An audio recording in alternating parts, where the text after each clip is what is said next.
Hello students, today we are going to start with a new chapter and that is learning, chapter 6 of your NCERT book. We commonly use this word daily. In this chapter, you will be learning about its concept, the definition part, the nature of learning, key features of learning, different learning theories, experiments conducted by different psychologists, factors that affect learning, and different learning styles and learning disabilities. Let's start with the introductory part. Then we will move on to different theories and experiments conducted by different psychologists. First of all, let's try to understand about the nature of learning. Few years back when you were very young, do you think the way you learned different things is different from how you learn now? I hope you all will agree that you have learned so many different things from the day you were born and are still learning new things, isn't it? Have you ever thought that learning helps you in the same way or affects otherwise? We all have experienced some pleasant and unpleasant experiences. Unpleasant experiences gives you different types of experiences and affects behavior. Likewise, pleasant experiences also affects behavior. The common thing is that it brings change in behavior and this change comes because of your own experience.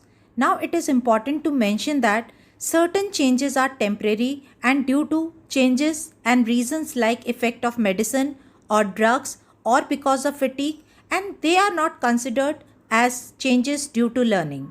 We can also say that changes that occur due to practice and experiences are relatively permanent and they are due to learning.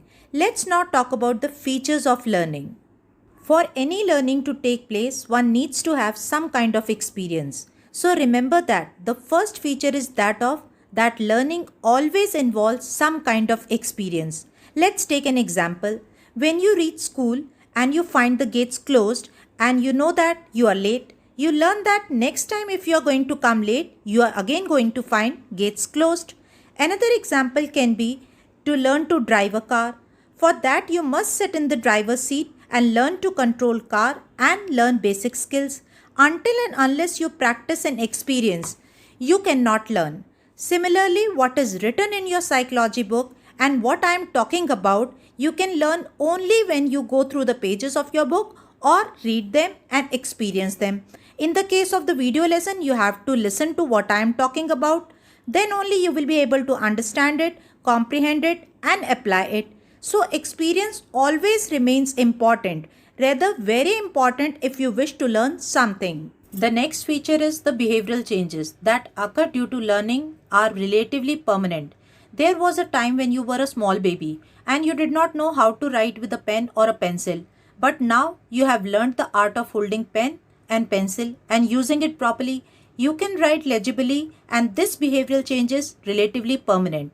Also, you must remember that changes in behavior that occur due to fatigue or habituation and drugs, they are temporary and they are not considered as learning. We have used a new word that is habituation. Let's try to understand what we mean by this.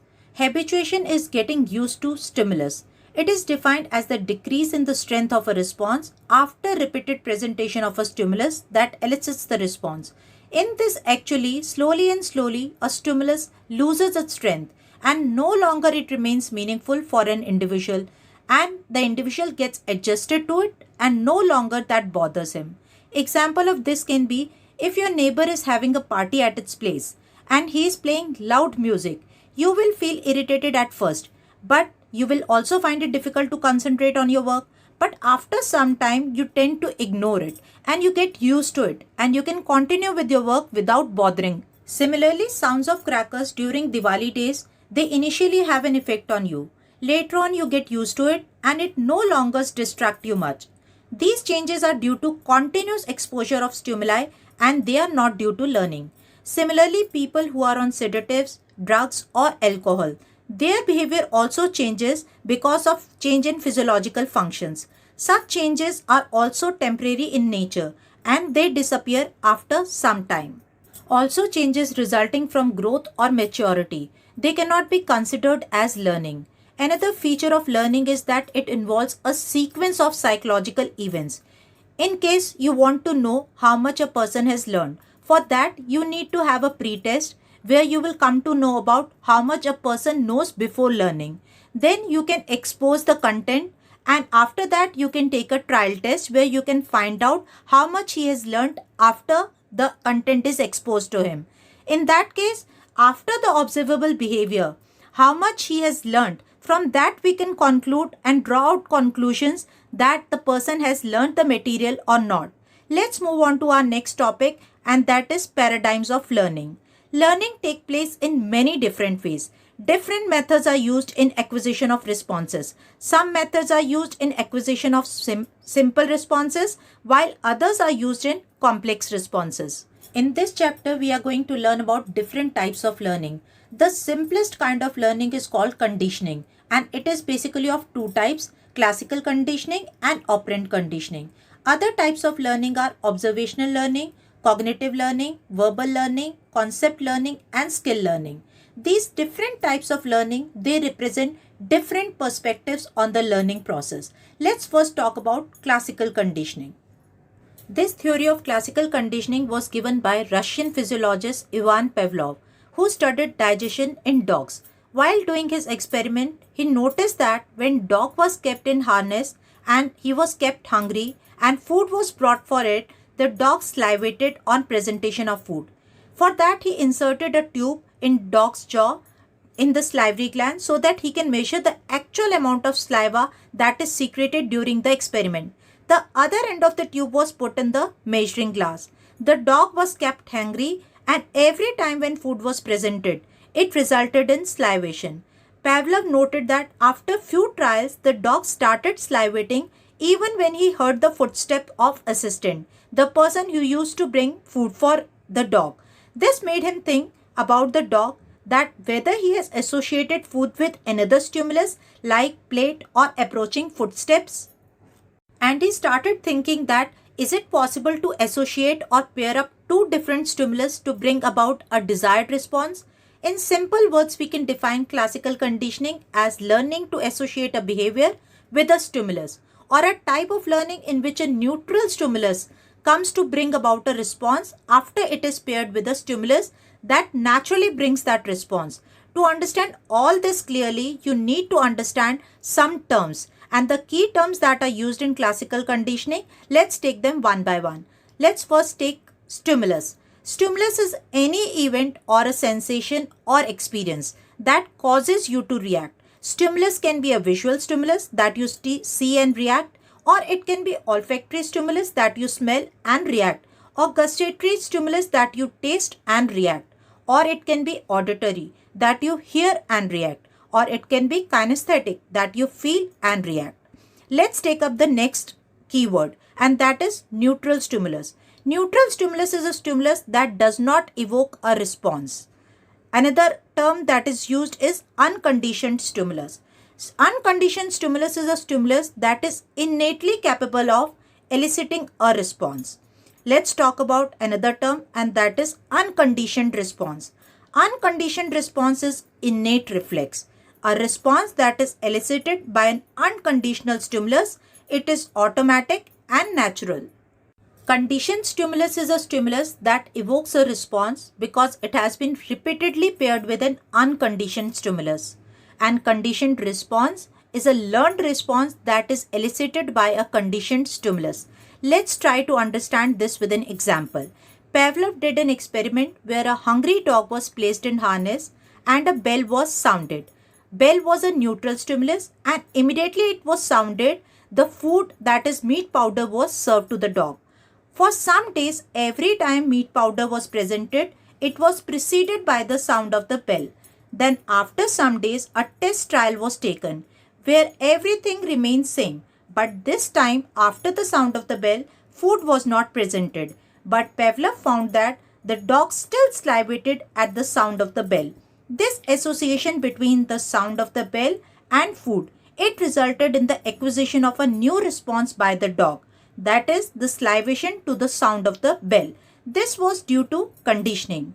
The bell, which was earlier a neutral stimulus, now became a conditioned stimulus, and saliva secretion a conditioned response. Here, a stimulus becomes a signal for another stimulus. Examples of classical conditioning can be seen in our daily life. You must have experienced situations like this, that when in morning you hear the alarm of your clock, you suddenly get tensed and feel very unhappy. It is not the alarm you hate, but it is the realization that it is the time to wake up and leave bed and start with the daily tasks. You also must have heard about the stories where parents they try to stop the habit of thumb sucking of their young baby, put something on the thumb that tastes bitter. Eventually what happens? When the baby sucks that thumb, that produces negative response and eventually the baby stops doing it. So this is an example how we can modify behavior by modifying the environment. In classical conditioning, we have three stages. The first stage is that of before conditioning. The second stage is that of during conditioning. And third stage is that of after conditioning.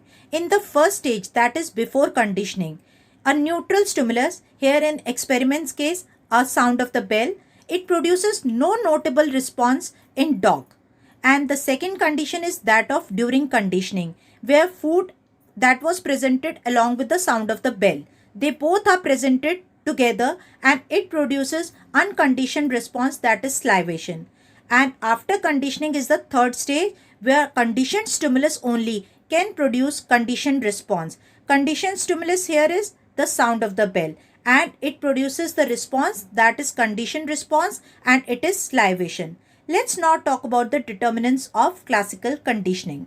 How quickly we learn in classical conditioning depends upon some factors. Let's talk about those. First factor is that of time relationship between stimuli. In this case, we have four types. Three of them are called forward conditioning and the fourth one is called backward conditioning. In forward conditioning, we have simultaneous conditioning, delayed conditioning, and trace conditioning. In simultaneous conditioning, it is a situation where conditioned stimulus and unconditioned stimulus, they are presented together, like bell along with food. It is presented together. In the case of delayed conditioning, conditioned stimulus, it precedes the onset of unconditioned stimulus. Like the sound of the bell, it precedes food. And the conditioned stimulus, the sound of the bell, it ends before the end of the unconditioned stimulus. The third type is trace conditioning. That is the onset and the end of conditioned stimulus. It precedes the onset of unconditioned stimulus with some time gap. That means there is a conditioned stimulus and there is some unconditioned stimulus, but there is a gap in between. The fourth type is that of backward conditioning, where unconditioned stimulus precedes the onset of conditioned stimulus. Studies they have shown that delayed conditioning procedure is the most effective of acquiring a conditioned stimulus. Simultaneous conditioning and trace conditioning, they also lead to the acquisition of conditioned response, but they require greater number of trials in comparison to delayed conditioning. Other factor that also influences the acquisition of response in classical conditioning is the type of unconditioned stimulus. Unconditioned stimulus in classical conditioning is basically of two types. The first one is appetitive and the other one is aversive. Appetitive unconditioned stimulus, they are the ones that give pleasure and satisfaction. They automatically elicit approach responses. Examples of this can be eating and drinking. And the second one, that is aversive and unconditioned stimuli, it evokes avoidance and escape responses. They are harmful and painful. And examples of this can be painful injections, shocks, noise, and bitter taste. Appetitive classical conditioning is slower and it requires greater number of acquisition trials. But aversive classical conditioning, it depends upon the intensity of the aversive unconditioned stimulus. Also, the intensity of conditioned stimulus, it affects the acquisition of conditioned response. It means the more intense the conditioned stimulus, the fewer are the number of acquisition trials needed. For example, in case of an electric current, the example of 440 volts, it will be more intense than 4 volts. Let's do a quick recap of what we covered today. We tried to understand that learning, it brings relatively permanent change in behavior that occurs as a result of practice or experience. We also discussed about the features of learning, that we need to experience and it causes change in behavior, and changes are relatively permanent. And the changes that occur due to maturation, growth, fatigue, drugs and sedatives, they are not due to learning and are temporary. Also, we talked about classical conditioning that was given by Ivan Pavlov, experiment that was done by him on dogs, different stages of conditioning, and how pairing of one stimulus with another on subsequent trials can bring desired response. It is the learning that involves association. That's all for today. Hope you will find this useful. Thanks for watching.